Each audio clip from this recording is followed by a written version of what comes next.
علیکم ورحمۃ اللہ وبرکاتہ۔ الحمد للہ رب العالمین والصلاة والسلام علی سید الانبیاء والمرسلین وعلی آلہ واصحابہ اجمعین، اما بعد، اعوذ باللہ من الشیطان الرجیم، بسم اللہ الرحمن الرحیم۔ انا نحن نزلنا الذکر وانا له لحافظون۔ قال رسول اللہ صلی اللہ علیہ وسلم: خیرکم من تعلم القرآن وعلمہ، رعوکم کما قال علیہ السلام۔ عجب نہیں کہ بدل دے اسے نگاہ تیری، عجب نہیں کہ بدل دے اسے نگاہ تیری، بلا رہی ہے تجھے ممکنات کی دنیا۔ محترم اساتذہ کرام اور حاضرین مجلس اور میری پیاری بہنوں، السلام علیکم ورحمۃ اللہ وبرکاتہ۔ آپ سبھی کے سامنے میں ایک تقریر پیش کرنے جا رہی ہوں جس کا عنوان ہے قرآن پاک کی فضیلت۔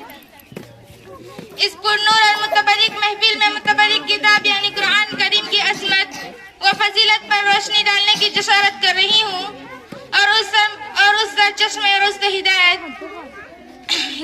ہدایت کی شریعت و حکومت کی تذکرہ کرنے جا رہی ہوں جس کی حفاظت کی ذمہ داری خود رب کائنات نے لی ہے۔ ارشاد ربانی ہے: انا نحن نزلنا الذکر وانا له لحافظون۔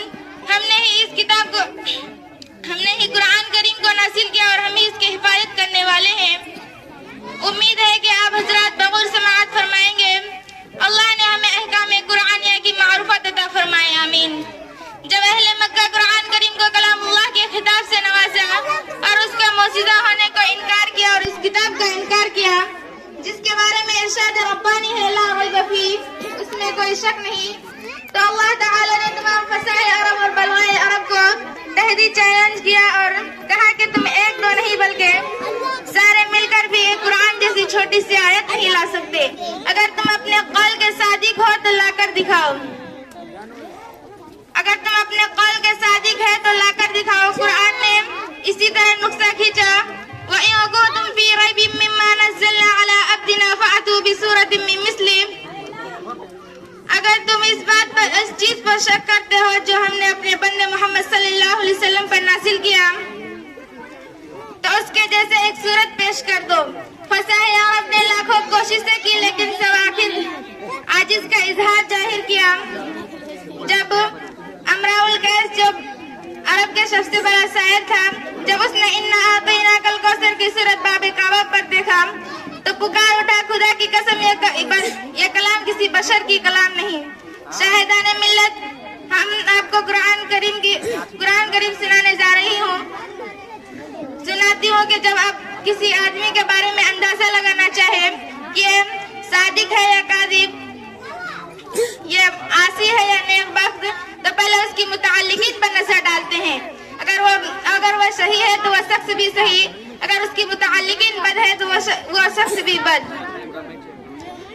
اسی طرح جب ہم قرآن کریم کی فضیلت پر نظر ڈالیں، اسی طرح جب ہم قرآن کریم کی عظمت پر نظر ڈالیں، اسی طرح جب ہم قرآن کریم کی عظمت پر نظر ڈالیں، اسی طرح جب ہم قرآن کریم کی فوقیت پر نظر ڈالیں تو سب سے پہلے ہم قرآن کریم کے متعلقین پر نظر ڈالتے ہیں۔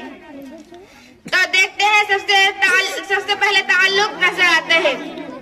رب کائنات جو خالق جہان ہے، جو مالک و رحمان ہے، جو صاحب پر بڑا مہربان ہے، یہی ہمارا ایمان ہے۔ جو ان کا منکر ہے وہ شیطان ہے، جو ان کا منکر ہے وہ شیطان ہے۔ السلام علیکم۔ ماشاءاللہ۔